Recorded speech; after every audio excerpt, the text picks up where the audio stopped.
చిలుకూరు బాలాజీ ఆలయంలో ఇవాళ జరగాల్సిన వివాహ ప్రాప్తి కార్యక్రమాన్ని రద్దు చేశామని ఆలయ ప్రధాన అర్చకుడు రంగరాజన్ ప్రకటించారు. పెళ్లి కాని యువతి యువకులు ఇంటి దగ్గరే ఉండి దేవుణ్ణి ప్రార్థించాలని సూచించారు. చిలుకూరు ఆలయానికి ఎవరూ రావద్దని విజ్ఞప్తి చేశారు. 2 రోజుల క్రితం సంతానలేమితో బాధపడుతున్న దంపతులకు సంతాన ప్రాప్తి నిర్వహించడంతో కలిగిన ఇబ్బందుల దృష్ట్యా వివాహ ప్రాప్తి రద్దు చేస్తున్నట్లు ప్రకటించారు. మరి పెళ్లి కాని ప్రసాదులు చిలుకూరు ఆలయానికి వెళతారా లేదా అనేది ఆసక్తిగా మారింది. బ్రహ్మోత్సవాల్లో భాగంగా ఇవాళ నిర్వహించే కళ్యాణోత్సవం యథావిధిగా జరుగుతుందని ఆలయ స్పష్టం చేశారు.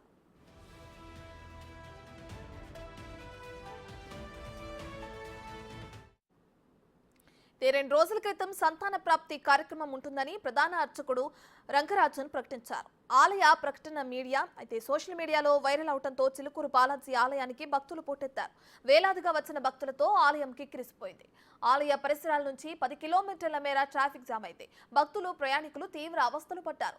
వివాహ ప్రాప్తికి కూడా పెళ్లి కాని యువత పోటెత్తే ఛాన్స్ ఉండడంతో ఆ కార్యక్రమాన్ని నిర్వహించలేదని ప్రకటించారు. కళ్యాణ నిదయే నిదయర్చినాం శ్రీ వెంకట నివాసాయ శ్రీనివాసాయ మంగళం. ఇవాళ చైత్రమాసం శుక్లపక్ష ఏకాదశి చిలుకూరు బ్రహ్మోత్సవాల్లో మొదటి రోజు. ఇవాళ సంతాన భాగ్యం కోసం వచ్చినటువంటి చాలామంది భక్తులకి సంతాన భాగ్యం కలిగేటట్టు గరుడ ప్రసాదం ఇవ్వడం జరిగింది. అయితే మేము ఆశించిన దానికంటే 100 రెట్లు కాదు 1000 రెట్లు మంది భక్తులు రావడం వల్ల చాలామంది భక్తులు ప్రసాదం పొందారు. కానీ అదే రీతిలో చాలామంది భక్తులకి ప్రసాదం దొరకక అవస్థపడడం జరిగింది. ఇవాళ ప్రసాదం ఇవ్వడం ఇక ఆపేశాము. మళ్ళీ రేపు ఎల్లుండి అవతల ఎల్లుండి ప్రసాదం ఇచ్చే రీతి ఉంటుంది, కానీ ఈసారి ఇవ్వడం లేదు. ఇవాళతోటి అయిపోయింది ఈ బ్రహ్మోత్సవాల్లో గరుడ ప్రసాదం ఇవ్వడం. దయచేసి భక్తులందరూ గమనించాలి. Today is the last day that we have given Garuda prasadam for this year. ఇదే అంశానికి సంబంధించి మరింత సమాచారాన్ని చిలుకూరు బాలాజీ టెంపుల్ నుంచి మా ప్రతినిధి రాణా లైవ్ లో అందిస్తారు. సో రాణా, ఇప్పటికే చూసుకుంటే వివాహ ప్రాప్తి కార్యక్రమాన్ని రద్దు చేస్తున్నట్టు ఆలయ ప్రధాన అర్చకులు కూడా ఇప్పుడు వెల్లడించడం మనం చూస్తూనే ఉన్నాం. అయితే దీనికి సంబంధించి ఇప్పుడు అక్కడ జరుగుతున్న ఆ ఏర్పాట్లు ఏ విధంగా ఉన్నాయి, అయితే దీన్ని రద్దుని పక్కన పెడితే ఈ రోజు జరిగే కార్యక్రమాలకు సంబంధించి ఏర్పాట్లు ఏ విధంగా జరుగుతున్నాయి? ఇవాళ చిలుకూరు బాలాజీ టెంపుల్లో కళ్యాణం జరుగుతుంది అనేది కూడా మొదటిచ్చు అనుకున్నారు. కాకపోతే నిన్న ఎప్పుడైతే రంగరాజన్ ఒక బయట రిలీజ్ చేశాడో దాని తర్వాత అది చాలా స్పష్టంగా కనపడుతుంది. ఇవాళ భక్తజనం అనేది చాలా స్వల్పంగా కనపడుతున్న నేపథ్యం కనపడుతుంది. ఎందుకంటే ఎప్పుడు రెగ్యులర్గా ఆదివారం వచ్చిందంటే చాలా హ్యూజ్ క్రౌడ్ ఉంటుంది చిలుకూరు బాలాజీ టెంపుల్లో.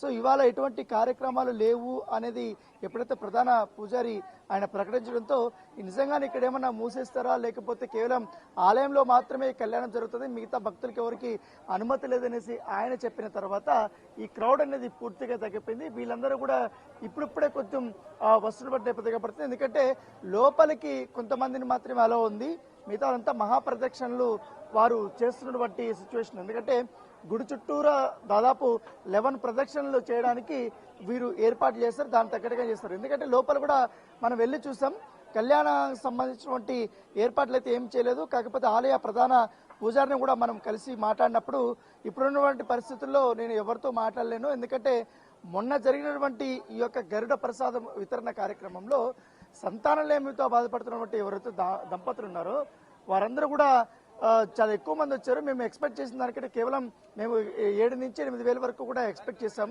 ఎందుకంటే సాధారణ రోజుల కంటే అదే అధికమైనటువంటి జనాభాగా మేము అనుకున్నాం.